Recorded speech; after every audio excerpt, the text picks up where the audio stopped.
بالإسلام. اللهم صل وسلم على سيدنا وحبيبنا وشفيعنا وقرة أعيننا ومولانا محمد أكرم المخلوقات وأشرف الأنام وعلى آله وصحبه الفائزين بدخول الجنة في يوم الزحام. أما بعد. Yang saya hormati Bapak Ketua RW 13 Bapak Indra Gunawan, yang saya hormati Ketua DKM Masjid Jami Al-Muhajirin Bapak Haji Suparno SHMH, segenap pengurus DKM, segenap dan seluruh panitia peringatan Maulid Nabi Muhammad SAW, para tokoh, para sesepuh, bini sepuh, bapak-bapak dan ibu-ibu yang dimuliakan Allah Subhanahu wa taala. Mudah-mudahan pada malam hari ini dan seterusnya kita senantiasa dilimpah curahkan nikmat, rahmat, keberkahan oleh Allah Subhanahu wa taala. Bapak Ibu yang dimuliakan oleh Allah Subhanahu wa taala, malam hari ini kita semuanya hadir dalam rangka satu tujuan, memperingati Maulid Nabi Muhammad SAW. Terlebih dahulu kita ingin mengetahui arti Maulid. Maulid itu bahasa Arab. Artinya dalam bahasa Indonesia adalah waktu atau saat dan tempat dilahirkannya seseorang. Dalam hari ini yang kita peringati waktu atau saat dilahirkannya adalah seorang sosok yang bernama Nabi Muhammad Sallallahu Alaihi Wasallam. Sebenarnya Bapak Ibu yang dimuliakan oleh Allah Subhanahu Wa Taala, saat kelahiran Nabi Muhammad Sallallahu Alaihi Wasallam dan juga saat diutusnya Nabi Muhammad Sallallahu Alaihi Wasallam, sesuatu yang sudah diinformasikan oleh para nabi dan oleh para rasul yang diutus oleh Nabi Muhammad Sallallahu Alaihi Wasallam, dan juga kita baca di dalam kitab suci Al-Quran. Itulah yang dikatakan oleh Nabi Muhammad Sallallahu Alaihi Wasallam, ana da'watu abi Ibrahim, aku adalah doa Nabiullah Ibrahim alaihissalam, yang bisa kita baca di dalam kitab suci Al-Quran surah Al-Baqarah ayat 129. Kan ayat 127-nya terkait ayat tentang Nabiullah Ibrahim yang diperintahkan oleh Allah Subhanahu wa taala untuk membangun Ka'bah. Allah firmankan, wa idh yarfa'u Ibrahimul qawa'ida minal baiti wa Ismail Rabbana taqabbal minna innaka antas sami'ul 'alim. Rabbana waj'alna muslimaini laka wa min dzurriyyatina ummatan muslimatan lak wa arina manasikana wa tub 'alaina innaka antat tawwabur rahim. Dalam ayat 129, Rabbana wab'ath fihim rasulan minhum yatlu 'alaihim ayatika wa yu'allimuhumul kitaba wal hikmata wa yuzakkihim innaka antal azizul hakim. Yang dimaksud rasulan minhum dalam doa Nabi Ibrahim disepakati oleh semua pakar tafsir, rasul tersebut adalah Nabi Muhammad Sallallahu Alaihi Wasallam.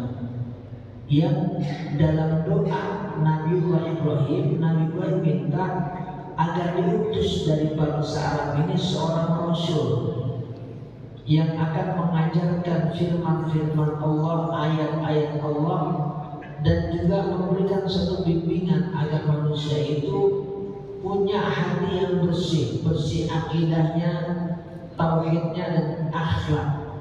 Nah, inilah yang kemudian dikabulkan doa ini oleh Allah Subhanahu wa taala ribuan tahun setelah Nabiullah Ibrahim alaihissalam, tepatnya kelahiran beliau dalam tahun Masehi tahun 571 Masehi, yang kemudian dalam riwayat yang masyhur Beliau lahir tanggal 12 Rabiul Awal yang biasa kita peringati oleh segenap umat Islam di seluruh dunia, biasa memperingati Maulid Nabi Muhammad SAW.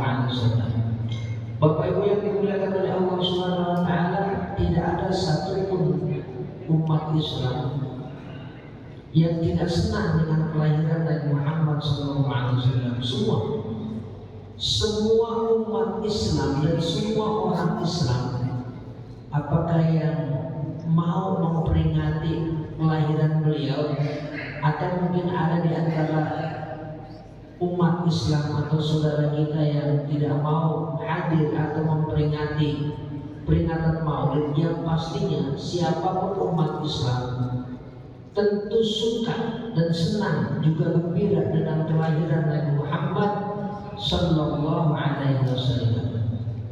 Yang berbeda ya cuma tadi, ada yang mau memperingati, ada yang tidak mau memperingati. Tentu itu bagian yang masing-masing dari umat Islam yang tidak perlu kita jadikan satu perdebatan, karena itu tidak baik. Kita tentu berfokus pada kesatuan umat Islam, bagaimana umat Islam menjadi umat yang terbaik sesuai harapan Allah dan juga sesuai harapan Nabi Muhammad Sallallahu Alaihi Wasallam. Seperti tema yang kita baca di banner ini tentang 7 kemuliaan menjadi umat Nabi Muhammad Sallallahu Alaihi Wasallam. Sebagai prolog, saya hanya menyampaikan dulu sebagai mukadimah tentang Maulid ini, bahwa ini sudah menjadi bagian umat Islam yang tidak perlu kita jadikan pertentangan. Karena itu seorang ulama yang bernama Al-Imam Ibnu Taimiyah, beliau termasuk ulama yang tidak mau ada peringatan seperti ini, peringatan Maulid Nabi Muhammad SAW. Tapi ketika beliau merespon dan menanggapi satu peringatan Maulid Nabi Muhammad SAW, beliau katakan dalam satu tulisan beliau di satu buku namanya Iqtida'us Shiratal Mustaqim fi Mukhalafati Ashabil Jahim, beliau katakan fata'zimul maulidi wa ittikhaduhu mausiman, mengagungkan atau memuliakan Maulid Nabi Muhammad SAW wattikhaduhu mausiman, dan menjadikan peringatan Maulid itu sebagai mausim, rutinitas tahunan, qad yaf'aluhu ba'dun nas, sudah dilaksanakan oleh sebagian umat Islam. Dan dengan bijaksana beliau mengatakan walahu fihi ajrun 'azim, orang yang melaksanakan Maulid itu diberikan pahala yang besar oleh Allah Subhanahu wa taala karena 2 faktor. Kata Ibnu Taimiyah, pertama dia husnul qasdi, karena tujuannya benar, niatnya bagus dan baik. Padahal Ibnu Taimiyah adalah ulama yang tidak setuju dengan adanya peringatan atau perayaan Maulid Nabi Muhammad SAW. Tapi dengan bijaksana beliau merespon dengan kata-kata yang sangat baik. Orang yang memperingati Maulid diberikan ajrun 'azim, pahala yang sangat besar oleh Allah Subhanahu wa taala karena 2 faktor. Pertama, husnul qasdihi, tujuannya baik. Dan kita yakin semua yang ada di sini datang dari rumah masing-masing punya tujuan yang baik, niatnya juga baik. Dalam rangka apa? Memuliakan Nabi Muhammad SAW, mengambil suri tauladan terbaik dari kehidupan Nabi Muhammad SAW. Itulah yang menjadi satu faktor kedua. Yang kedua, wa ta'zimihi li Rasulillah SAW, karena memuliakan Nabi Muhammad SAW. Itulah tujuan utama kita semuanya yang ada di sini, dari mulai ketua DKM, Pak RW, saya dan kita semuanya hadir hanya dalam rangka itu. Pertama, tujuan kita baik, niat kita baik. Yang kedua, kita memuliakan Nabi Muhammad SAW. Jamaah yang dimuliakan oleh Allah Subhanahu wa taala, pastinya banyak sekali sebenarnya kemuliaan-kemuliaan menjadi umat Nabi wasallam. Yang pertama, dan sekian banyak kemuliaan-kemuliaan menjadi umat Nabi Muhammad sallallahu alaihi wasallam, kita ini adalah khair umat yang terbaik. Dan ini bukan klaim, bukan pengakuan dari kita, tapi ini disampaikan, difirmankan oleh Allah Subhanahu wa taala dalam surah Al-Imran ayat 110. Dan ayat ini sudah sering kita dengar. Allah katakan kuntum khairu ummah ukhrijat linnas. Kalian ini adalah khairu ummah, umat terbaik. Jadi betapa gembiranya kita dikatakan, disampaikan, difirmankan oleh Allah Subhanahu wa taala, kita ini umat Nabi Muhammad sallallahu alaihi wasallam adalah umat yang terbaik yang pernah diberikan oleh Allah Subhanahu wa taala kepada semua manusia yang ada. Cuma menjadi umat yang terbaik itu harus memenuhi 3 kriteria. Apa 3 kriteria itu? Pertama, ta'muruna bil ma'ruf. Kita harus menjadi umat yang senantiasa memerankan posisi menebar kebaikan. Yang kedua, wa tanahawna 'anil munkar. Kita menjadi umat yang tidak berdiam diri saat ada kemungkaran terjadi di tengah-tengah kita. Apakah sifatnya sosial kemasyarakatan atau tata negara, atau sifatnya yang lebih kecil lagi dalam ruang lingkup keluarga atau komunitas di RT dan di RW misalnya. Yang ketiga, wa tu'minuna billah. Kita menegakkan iman kepada Allah Subhanahu wa taala. Dan 3 kriteria ini harus kita wujudkan. Ada seorang ulama di Mesir namanya Syekh Muhammad Mutawalli Sya'rawi. Beliau guru besar, profesor di Azhar, menulis tafsir yang kemudian menjadi nama beliau, namanya Tafsir Asy-Sya'rawi, seperti tafsir Ibnu Katsir. Beliau katakan terkait ayat ini 110 dalam surah Al-Imran, fa idza takhallafa unsur min hadhihi al-'anasir in halat 'ankum al-khairiyyah. Kalau satu aspek, satu unsur dari 3 unsur yang merupakan cara agar kita menjadi umat yang terbaik kok hilang, maka beliau katakan inhalat ankum al khairiyah, maka menjadi sirna dari kalian al khairiyah, kebaikan yang dikatakan oleh Allah Subhanahu wa taala. Karena itu dalam Quran kita ini adalah umat pemenang, bukan umat pecundang. Tapi pada kenyataannya sekarang, baik dalam skala global, nasional, kita ini belum memainkan peran sebagai khair ummah.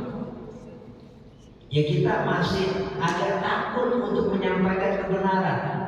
Termasuk saya, mungkin masih punya nyali agak gede untuk menyampaikan kebenaran di tengah-tengah umat. Apakah terkait internal umat Islam, atau terkait dengan situasi negara, ataupun dengan kondisi yang sifatnya global, tentang Palestina misalnya. Kita masih belum menyuarakan dengan berani yang sebenarnya harus disuarakan, karena itulah menjadi satu kriteria dari Allah Subhanahu wa taala. Kita ini menjadi khair ummah, umat yang terbaik. Nah, agar kita bisa menjadi punya oleh-oleh Maulid Nabi Muhammad sallallahu alaihi wasallam, kita ingin punya tekad setelah keluar dari Masjid Al-Muhajirin ini, bagaimana kita mewujudkan kebaikan, menebar kebaikan di tengah-tengah umat, paling tidak di tengah-tengah masyarakat kita tinggal yang sifatnya ruang lingkup yang terbatas dan terkecil. Minimal di tengah-tengah keluarga kita, atau lebih minimal lagi untuk diri kita masing-masing.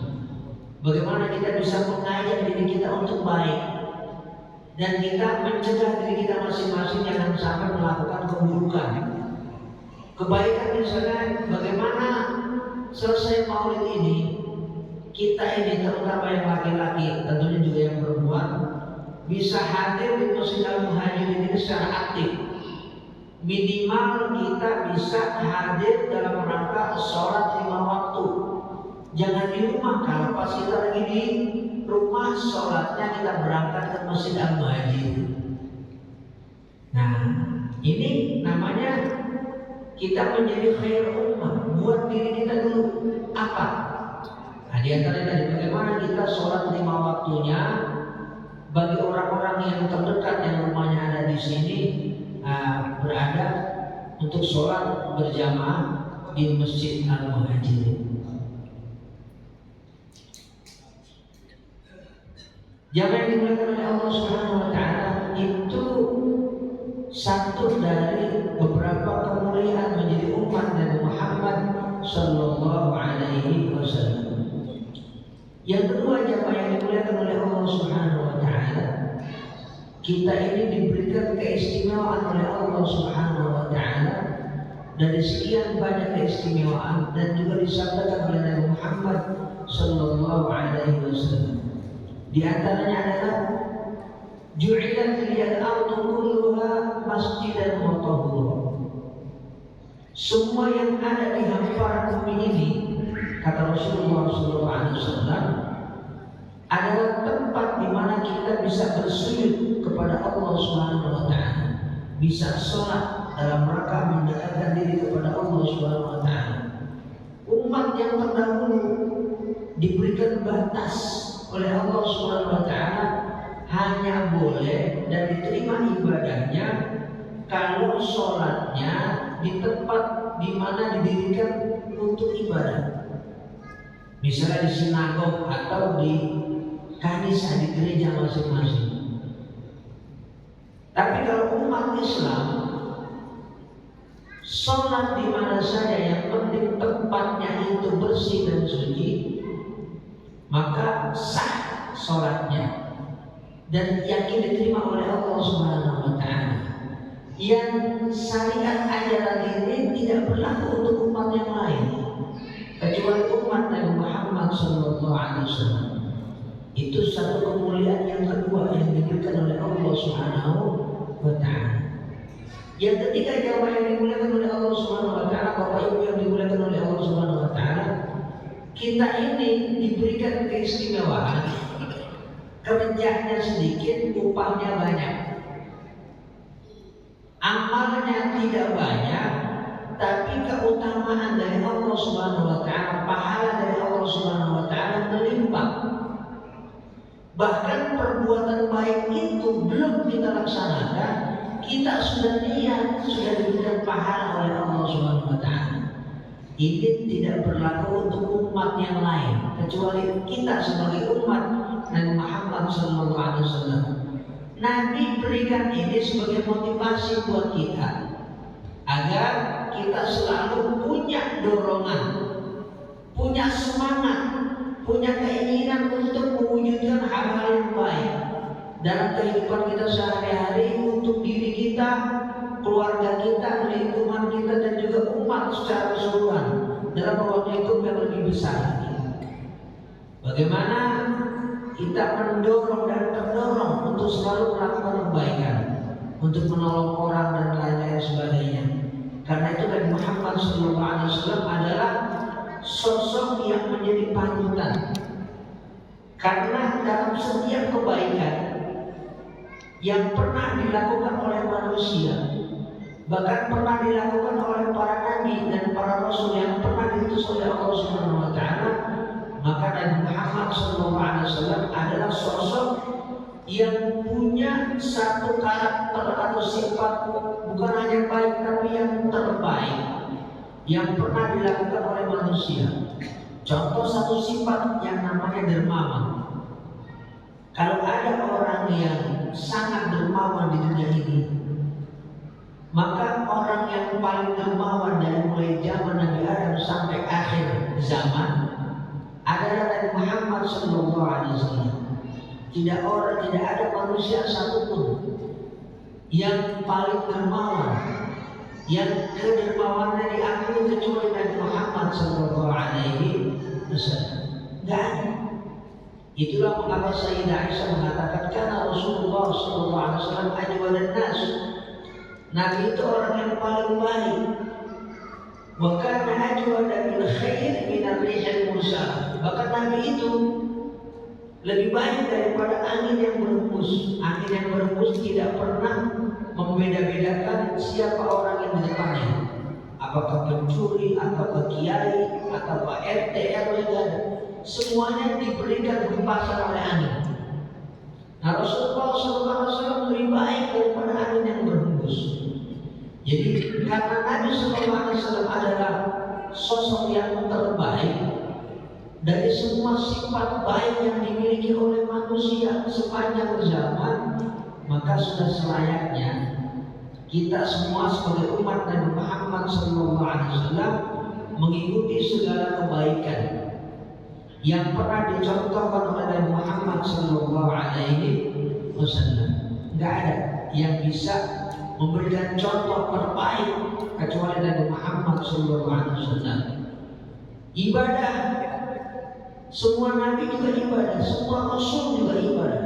Tapi ibadah yang paling intens, yang paling maksimal adalah ibadah Nabi Muhammad sallallahu alaihi wasallam. Bahkan kita semua sudah sering dengar bagaimana Nabi kalau sholat hatta tawarramat qadamah, sampai kedua kaki beliau itu bengkak. Ketika Nabi disampaikan oleh Sayyidah Aisyah, kenapa harus seperti itu ya Rasulullah ibadah?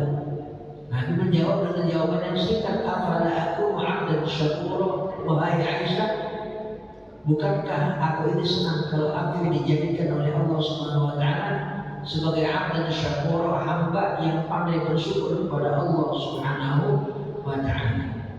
Nah, ini adalah salah satu kebaikan yang luar biasa buat kita ketika kita berbuat yang sifatnya simpel sederhana, tapi diberikan ajrul katsir, pahala yang melimpah oleh Allah Subhanahu wa taala, yang Allah berikan untuk umat-umat terdahulu. Satu kebaikan dibayar satu kebaikan. Tapi umat Nabi Muhammad SAW satu kebaikan dibayar 10, 100, 700 sampai kelipatan yang tidak terhingga. Ini luar biasa. Mudah-mudahan kita semua yang ada di majlis dan masjid Al Muhajirin ini senantiasa bisa melakukan kebaikan, sehingga kita semuanya bisa menabung amal soleh di hadapan Allah Subhanahu wa taala yang bisa menyelamatkan diri kita nanti dalam mahkamah Allah Subhanahu wa taala. Keempat, Bapak Ibu yang dimuliakan oleh Allah Subhanahu wa taala, salah satu kemuliaan umat Nabi Muhammad sallallahu alaihi wasallam, kita diberikan kitab suci yang paling sempurna dari apa yang pernah diberikan oleh Allah Subhanahu wa taala kepada umat-umat terdahulu. Dari mulai kitab Taurat, kitab Zabur, dan kitab Injil. Ini harus menjadi satu keyakinan kita. Puncak dari kitab suci yang diberikan oleh Allah Subhanahu wa taala adalah punya kita, yaitu kitab suci Al-Quran. Karena itu Bapak Ibu yang dimuliakan oleh Allah Subhanahu wa taala, mari sama-sama kita semuanya mengakrabkan diri kepada Quran, menjadi shahibul Quran, menjadi sahabat Quran. Anak-anak kita semuanya, cucu-cucu kita didik agar akrab dengan kitab suci Al-Quran. Jangan ada satu pun anak kita, cucu kita yang kita biarkan tidak mengenal kitab suci Al-Quran. Karena ini penting buat kita menanamkan kecintaan kita, anak-anak kita, cucu-cucu kita kepada kitab suci Al-Quran.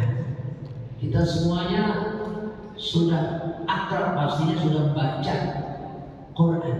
Nah, karena itu Quran yang ada di rumah kita masing-masing jangan cuma kita letakkan atau sebagai satu pajangan atau koleksi saja, tapi kita ingin buka, kita ingin pelajari. Atau kalau kita ingin bisa baca Quran, bagaimana caranya kita bisa baca? Jangan pernah punya ilusi. Misalnya untuk belajar dari mulai tahapan Iqra 1, 2, 3, 4, 5, dan 6. Ya, karena di sini juga ada jamaah kita ya di Rawaluku dan juga Rawabang ini, ya, yang belajar Quran di usia yang sudah tua. Ini Ustaz Haji Abdullah Syafi'i juga tahu. Ya, beliau juga tahu yang saya bilang.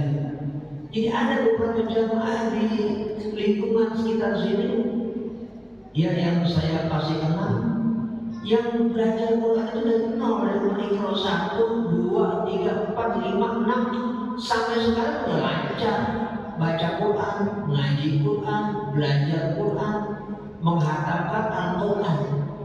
Nah, tentu dengan cara kita masing-masing. Kalau misalnya kita malu terbuka untuk bisa baca Quran, mungkin kita bisa panggil guru, ya, untuk datang ke rumah kita, atau kita ke rumah seorang guru, anggaplah diam-diam. Ya, kalau kita malu secara terbuka, kita nggak malu tapi malu secara terbuka. Ya, banyak cara agar kita bisa membaca kitab suci Al-Quran. Dan pastinya ini kita dari aspek apapun sangat luar biasa. Jangankan isinya, pembacanya itu adalah bagian daripada mukjizat Al-Quran yang sering oleh umat Islam itu tidak disadari. Kalau baca Quran itu bacanya, baca Quran itu adalah bagian daripada mukjizat Al-Quran. Bukan tahu isinya, itu lain lagi. Baca Quran itu adalah bagian daripada mukjizat Al-Quran yang bisa tentu dipelajari, dianalisa. Contoh, semua ucapan selain Quran, ucapan itu maksudnya dalam bentuk kata, dalam bentuk kalimat, dalam bentuk bahasa. Semua kata yang terucap dari lisan manusia itu mengalami perubahan, termasuk perubahan bunyi, termasuk bahasa Indonesia. Dulu ada namanya ejaan yang disempurnakan. Ya, artinya bahasa itu mengalami perubahan bunyi, termasuk kata-kata yang kita pelajari atau kita ucapkan dalam bahasa ibu kita masing-masing. Bahasa Jawa kah, bahasa Sunda kah, atau bahasa Madura kah, bahasa Bali, bahasa Batak, Bugis, dan lain-lain sebagainya. Itu pasti mengalami perubahan. Dulu ada bahasa Jawa, ada bahasa Kawi. Lebih jauh lagi ada namanya bahasa Sanskerta, tulisannya huruf Pallawa. Bahasa Jawa itu mengalami perubahan yang sangat luar biasa dari zaman ke zaman. Bahasa yang diucapkan dalam rentang waktu di masa Majapahit beda dengan apa yang diucapkan oleh orang Jawa sekarang dalam ucapan sehari-hari, mengalami perubahan. Termasuk juga bahasa yang kita sebut bahasa internasional, bahasa Inggris misalnya. Bahasa orang Inggris 7 abad yang lalu, 700 tahun yang lalu beda dengan bahasa Inggris yang dipelajari oleh anak-anak kita di sekolah-sekolah zaman sekarang, atau bahkan bahasa Inggris yang diucapkan oleh orang Inggris sendiri 7 abad yang lalu sebelum Shakespeare. Ya, itu bahasa Inggris, bukan bahasa Inggris yang sekarang. Jadi orang Inggris bicara bahasa Inggris 700 tahun yang lalu, dia seperti bahasa Jerman. Jadi orang Inggris sekarang suruh ngomong Inggris dengan bahasa Inggris 700 tahun yang lalu gak bisa. Kenapa? Dia akan bicara bahasa yang baru. Ya, itu bahasa yang dimiliki oleh orang itu sendiri, mengalami perubahan. Yang tidak mengalami perubahan satu-satunya di dunia adalah bahasa Al-Quran. Yang kita ucapkan sekarang, Alhamdulillahirabbil alamin. Itulah juga yang dibaca dan diucapkan oleh Nabi Muhammad Sallallahu Alaihi Wasallam 14 abad yang lalu. 1400 tahun yang lalu ya juga Nabi baca apa? Alhamdulillah Rabbil Alamin. Bukan mirip tapi sama. Yang beda itu paling cuma fasahahnya aja, kefasihan cara mengucapkan, hurufnya, makhrajnya, tapi kata-katanya ya sama. Kita sekarang baca Alhamdulillahirabbil alamin, ya juga itu Rasulullah SAW juga membacanya sama. Alhamdulillahirabbil alamin. Nah ini yang sering tidak disadari oleh kita umat Islam. Sehingga ada sebagian umat Islam yang meremehkan soal baca Quran. Padahal di situ letaknya dia dimuliakan oleh Allah Subhanahu wa taala, dan salah satu faktor kemuliaan umat Nabi Muhammad Sallallahu Alaihi Wasallam adalah Al-Quran, yang dari segi bacanya saja itu merupakan mukjizat dari Allah Subhanahu wa taala. Belum kita bicara isinya, bacanya. Itu bagian daripada kemuliaan umat Nabi Muhammad Sallallahu Alaihi Wasallam. Dan Quran Bapak Ibu yang dimuliakan oleh Allah Subhanahu Wa Taala satu-satunya kitab di dunia ini sampai sekarang yang bisa dihafalkan kata per kata. Nggak ada satupun kitab, satupun buku yang bisa dihafal kata per kata kecuali cuma Quran. Ada nggak yang hafal Alkitab? Alkitab itu maksudnya apa? Bible. Yang sering orang Islam nyebutnya Injil, padahal bukan. Itu kumpulan kitab-kitab. Nggak ada. Mungkin hafal isinya, tapi per kata nggak ada yang hafal. Nggak ada yang hafal kitab Muida kata per kata, nggak ada yang hafal kitab Taurat kata per kata, punya orang Yahudi nggak ada. Atau KUHP, ada kita undang-undang hukum acara pidana. Mungkin para pengacara atau hakim agung, jaksa, isinya mungkin tahu apa, tapi kata per kata nggak apa, saya yakin. Kalau kayak gitu apa isinya iya, tapi kata per kata enggak. Jadi satu-satunya kitab, satu-satunya novel buku yang bisa dihafal kata per kata oleh lintas usia cuma kitab suci Al-Quran. Anak-anak kita kalau punya semangat walaupun masih kuliah, usia SD, usia ya 7-12 tahun, itu sudah banyak kita saksikan. Bahkan pernah ada satu tayangan dulu di televisi, siapa namanya Musa, ya Musa, anak masih umur berapa tahun, 7 tahun atau 8 tahun, ternyata punya kemampuan bisa menghafal Quran 30 juz kata per kata. Bagaimana yang dewasa? Dan itu hanya berlaku untuk kitab suci Al-Quran. Nah, jadi ini kemuliaan buat kita Quran ini. Ya Allah, luar biasa.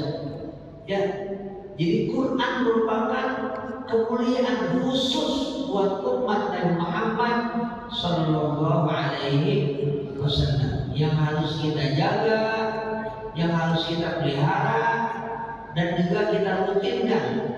Kita jadikan satu kebiasaan buat kita secara pribadi atau kelompok, ya, atau komunitas. Misalnya di Ustaz Haji Abdul Syabi, di Pemkot Kota Bekasi itu ada grup hataman Quran. Alhamdulillah. Ya, jadi dari mulai wali kota, wakil wali kota, para pejabat di lingkungan Pemkot Kota Bekasi punya tradisi hataman Quran. Itu nggak seru-seru. Benar ya? Ada hataman Quran contreng dan di absen. Ya kita ya senang lah. Tinggal kita terus dorong agar masyarakat juga punya kebiasaan seperti itu. Nanti udah senang baca, kita bisa kumpul. Kita panggil Ustaz Abdul Syabi. Ustaz, saya pengen tahu ini artinya surah Yasin itu apa sih? Ini orang pada baca itu apa sih? Apa sih itu isinya surah Al-Waqiah? Apa sih isi surah Ar-Rahman itu yang sering dibaca oleh jamaah termasuk ibu-ibu juga di majelis taklim? Itu isinya apa tuh Ustaz? Nah, jadi kita ada semangat untuk pengen tahu, termotivasi, terdorong biar kita lebih akrab dengan kitab suci Al-Quran. Bapak Ibu yang dimuliakan oleh Allah Subhanahu wa taala, kita pun tidak perlu takut atau minder kalau kita misalnya ketika baca Quran itu kurang lancar. Karena ada sabda Rasulullah SAW, al-mahir bil Quran ma'as safaratil kiramil bararah. Orang yang mahir Quran termasuk bacanya nanti akan dikumpulkan bersama hamba-hamba Allah yang mulia. Walladzi yaqra'ul Qur'ana wa yatata'atta'u fihi lahu ajrun. Orang yang baca Quran masih terbata-bata, kurang lancar, tapi dia nggak sengaja bacanya nggak lancar, bukan di blacklist nggak dapat apa-apa, Nabi katakan lahu ajrun. Dia mendapatkan 2 pahala. Bukan gak dapat apa-apa, masih mendapatkan 2 pahala dari Allah Subhanahu wa ta'ala. Karena itu melalui Maulid Nabi Muhammad SAW, apa yang ditinggalkan dan diwariskan oleh Nabi Muhammad SAW berupa kitab suci Al-Quran, ini harus kita amalkan dalam kehidupan sehari-hari. Bapak Ibu yang dimuliakan oleh Allah Subhanahu wa ta'ala, salah satu kemuliaan umat Nabi Muhammad SAW adalah kemudahan melaksanakan ibadah. Jadi kita ini diberikan keleluasaan dan kemudahan untuk melaksanakan syariat Islam, ibadah. Makanya dalam Quran itu ada akhir 2 ayat dalam surah Al-Baqarah yang akhir.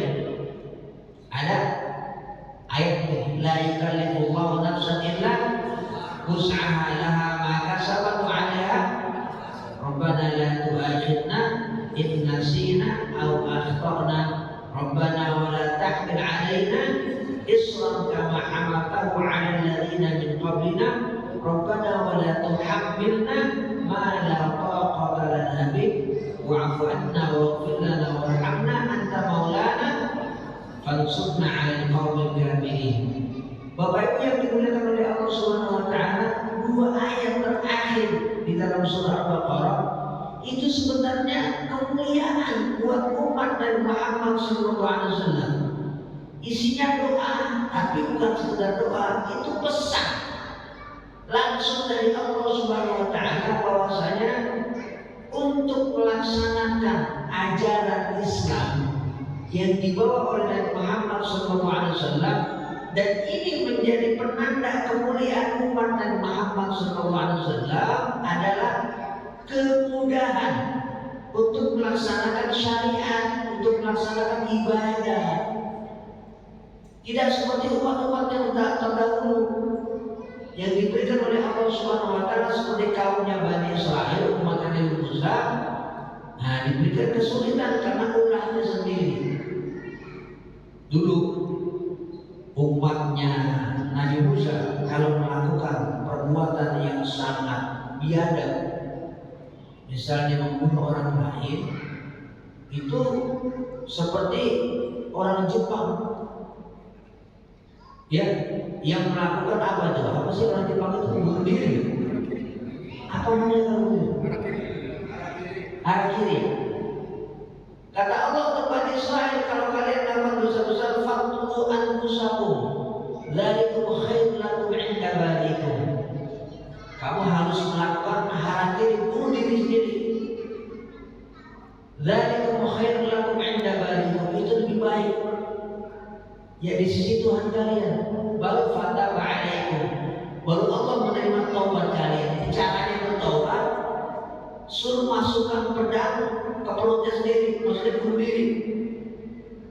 Tapi umat Nabi Muhammad SAW, dosa besar itu caranya bertobat, ya sudah kita bertekad untuk tidak kembali melakukan maksiat itu.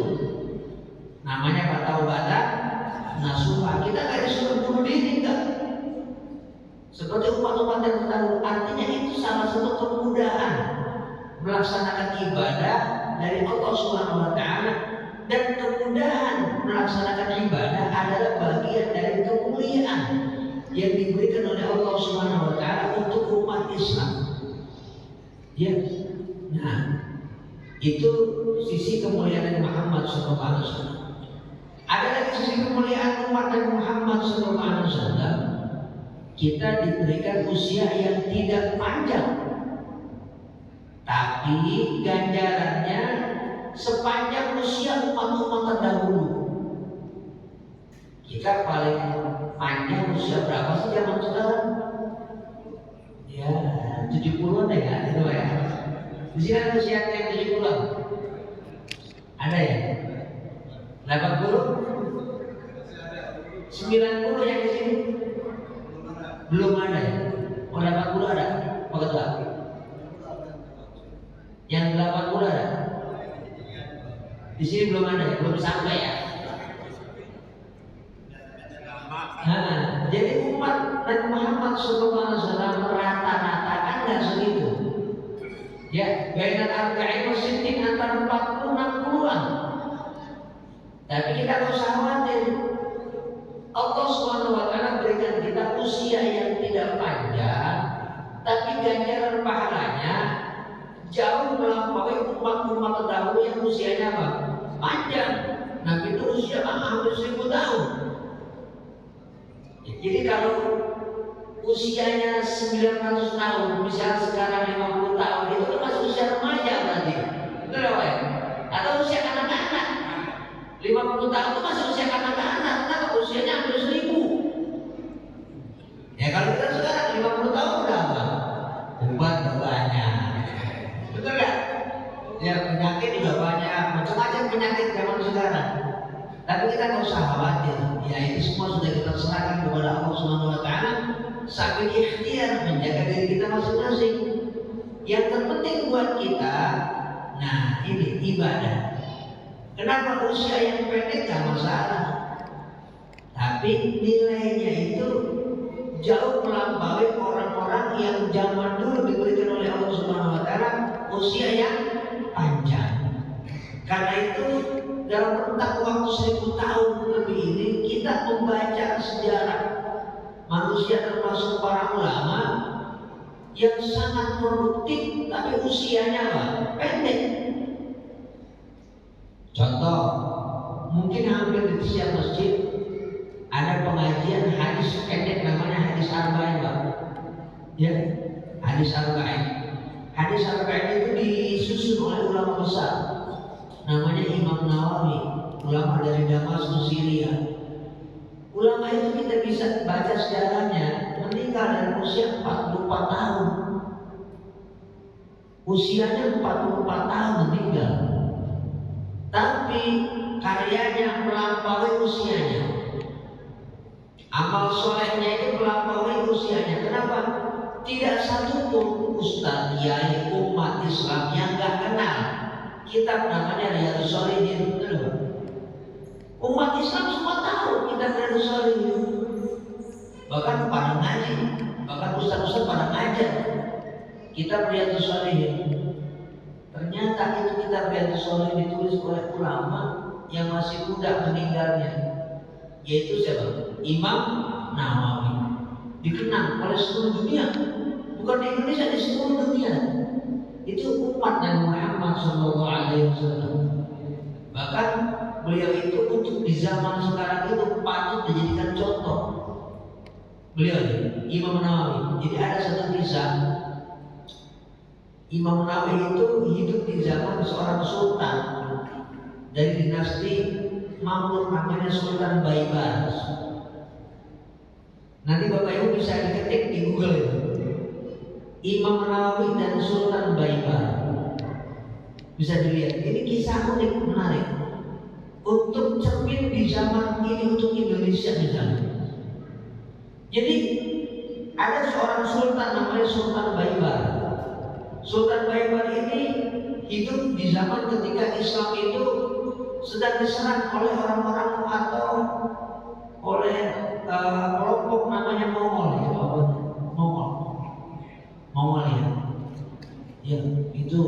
waduh, orang yang kejam banget. Kita aja di Pulau Jawa pernah dulu diserang ya oleh pasukan Mongol. Sebagai awal berdirinya kerajaan Majapahit. Ini umat Islam pernah juga punya tantangan dari pasukan Mongol. Nah, karena itu ulama sultan yang namanya Baibar minta kepada para ulama untuk menyetujui atau tanda tangan untuk menarik pajak kepada semua warga. Menarik pajak upeti di zaman itu, ya.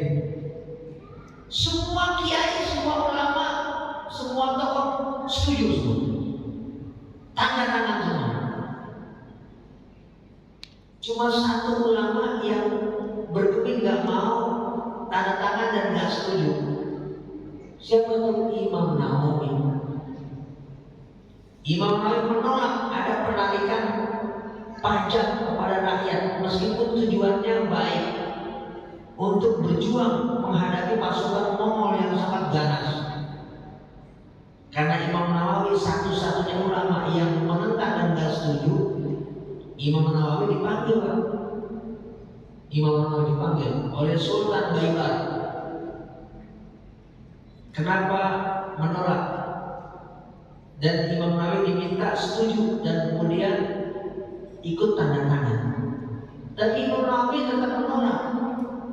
Kemudian Imam Nawawi kasih persyaratan, saya mau menyetujui pungutan pajak kepada semua rakyat.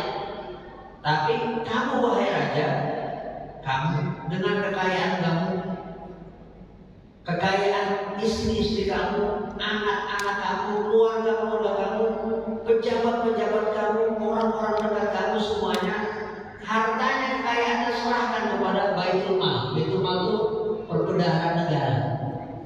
Kalau kamu Sultan Baibar sudah melakukan itu semua dengan keluarga kamu, pejabat-pejabat kamu, istri-istri kamu, gundik-gundik kamu, semuanya sudah diserahkan hartanya kepada negara, saya baru menyetujui penarikan pajak dari rakyat untuk kepentingan jihad fisabilillah. Ini ulama yang sangat luar biasa ini. Kira-kira ulama yang begini masih ada kan? Ya Allah, ya. Jadi jangan jadi ulama yang stempel. Ya, semuanya apa kata pemerintah? Ya. Ini ulama luar biasa. Dan pada akhirnya raja menolak permintaan Imam Nawawi. Bahkan kemudian Imam Nawawi diusir dari kota Damaskus. Imam Nawawi siap. Beliau bukan ulama yang kaleng-kaleng, punya kemungkinan siap. Saya keluar dari kota Damaskus dan saya siap berhenti karena Imam Nawawi itu kalau sekarang punya rekor. Jadi dulu di Damaskus itu ada universitas sekaliber Al-Azhar sekarang, namanya Darul Hadis Al-Aqamiyah. Waktu itu rektornya adalah Imam Nawawi dan beliau memang udah berhenti saya jadi rektor. Karena Imam Nawawi ketika menduduki jabatan sebagai rektor universitas Darul Hadis Al-Aqamiyah, itu beliau itu nggak mau terima gaji, Pak. Gaji bulanan itu ditolak, dikembalikan lagi kepada kas negara. Ini luar biasa ulamanya, ya. Padahal beliau juga nggak kaya dan nggak punya rumah. Hidupnya di mana? Di emperan masjid. Imam Nawawi itu ulama, Bu. Imam Nawawi itu ulama yang nggak punya istri, maksudnya nggak kawin. Sampai meninggal nggak punya istri, nggak nikah. Tapi ya ini ulama istimewa terangkan. Untuk sekali berulama seperti Imam Nawawi nikah itu nggak apa-apa. Kenapa? Hidupnya itu betul-betul 1x24 jam untuk agama. Udah gak kepikiran yang namanya nikah ya. Ya, dan tidak ada satupun ulama yang mengecam kalau Imam Nawawi itu gak nikah. Kenapa? Kita semuanya ngaji kitabnya, betul gak? Hadis Arba'in, Riyadhus Shalihin, Al-Adhkar, dan banyak kitab-kitab yang lain yang ditulis oleh Imam Nawawi, semua dibaca oleh para ulama dan tidak ada satupun satupun yang tidak baca kitab Riyadhus Shalihin, tidak ada satupun umat Nabi Muhammad SAW yang menolak kitab Riyadhus Shalihin, dan tidak ada yang mengecam Imam Nawawi yang sampai meninggal nggak pernah punya istri karena emang nggak pernah nikah. Ya untuk sekali pun Imam Nawawi nggak masalah nggak nikah. Kalau saya selalu jangan. Dan nggak punya istri, udah punya anak. Nah ini ulama yang sangat luar biasa. Usianya pendek, tapi jasanya lebih panjang daripada orang yang berusia 1000 tahun. Luar biasa. Ya, dan juga ada beberapa ulama, ya ulama umat Islam ini yang gak nikah seperti Imam Ibnu Taimiyah. Ibnu Taimiyah itu gak pernah nikah, tapi karyanya Masya Allah luar biasa, ratusan. Jasanya buat Islam sangat besar. Ada lagi ulama namanya Ibnu Jarir At-Tabari. Semua mahasiswa, semua sarjana termasuk Pak Quraisyah yang merupakan pakar tafsir Indonesia itu menjadikan karya tafsir namanya tafsir Tabari, Pak. Itu sebagai salah satu rujukan utama. Jadi rujukan utama dalam tafsir itu namanya tafsir Tabari. Ternyata ulama yang namanya Imam Muhammad bin Jarir At-Tabari nggak pernah nikah, sampai meninggal nggak punya istri. Jadi banyak ulama selama rentang waktu 1000 tahun itu yang nggak punya istri. Sampai ada seorang ulama dari Syria namanya Syekh Abu Ghuddah menulis satu buku namanya Al-Ulama Al-Uzzab. Ulama-ulama yang jomblo, alladzina atal ilma 'ala zawaj, yang lebih memprioritaskan ilmu daripada menikah. Ada bukunya Pak, ditulis oleh seorang syekh namanya Syekh Abu Ghuddah dari Syria, menulis khusus tentang ulama-ulama yang tidak menikah. Nah, usia yang pendek tapi syarat dengan pahala yang besar itu hanya dimiliki oleh umat Nabi Muhammad Sallallahu Alaihi Wasallam. Kemudian yang selanjutnya adalah yang akhir sebelum diselesaikan, kita ini adalah umat yang pertama kali masuk dalam surganya Allah Subhanahu Wa Taala. Mudah-mudahan Bapak Ibu yang dimuliakan oleh Allah Subhanahu Wa Taala, kita semuanya ini semuanya masuk surga, mudah-mudahan. Nggak pakai mampir lagi.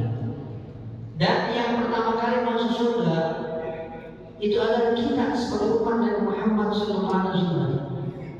Meskipun ada umat-umat yang lain yang dulu ibadahnya ratusan tahun, sujudnya ratusan tahun, sudah begitu luar biasa seperti umat Nabi Musa, umat-umat Nabi terdahulu, itu gak ada yang satu pun diperkenankan oleh Allah Subhanahu Wa Taala untuk masuk surga sebelum Ustaz Abdul Syafi'i masuk surga. Sebelum ketua DKM kita masuk surga, tidak ada satupun yang diperkenankan oleh Allah Subhanahu Wa Taala. Meskipun dulu itu orangnya hebat ibadahnya, umat terdahulu, tapi semuanya disuruh paling belakang untuk masuk surga. Itu tentu atas kehendak Allah Subhanahu Wa Taala.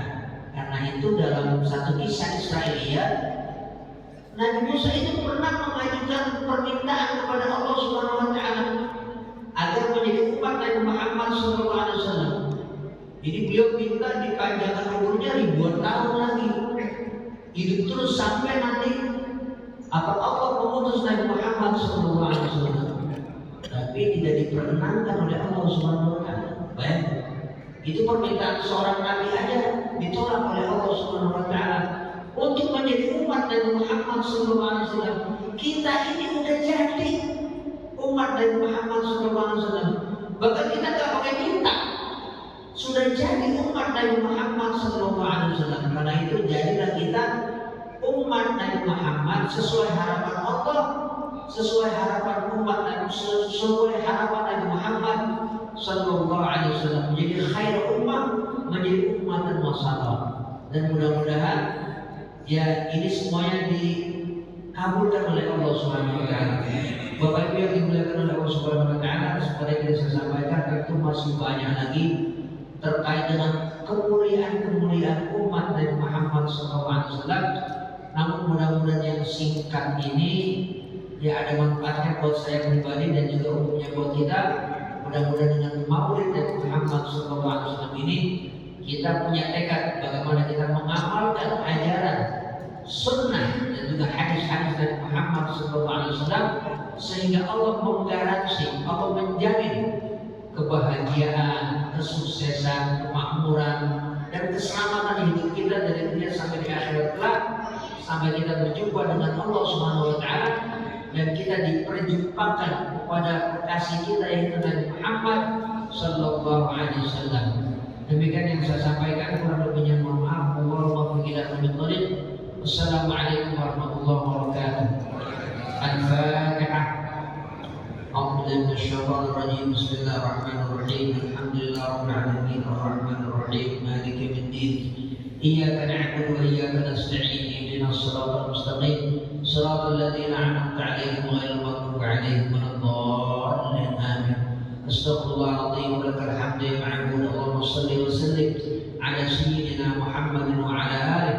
اللهم اغفر لنا ولوالدينا ولمشايخنا ولجميع المسلمين والمسلمات والمؤمنين والمؤمنات الأحياء منهم والأموات. اللهم أصلح ذات بيننا، اللهم ألف بين قلوبنا، اللهم انقلنا والمسلمين من الضلال إلى الهداية ومن الشقاوة إلى السعادة ومن المرض إلى الصحة ومن السقم والألم إلى العافية. ربنا آتنا من لدنك رحمة وهيئ لنا من أمرنا رشدا. ربنا آتنا في الدنيا حسنة وفي الآخرة حسنة وقنا عذاب النار. وصلى الله على سيدنا محمد وعلى آله وصحبه وسلم. سبحان ربك رب العزة عما يصفون وسلام على المرسلين والحمد لله رب العالمين. والسلام عليكم ورحمة الله وبركاته.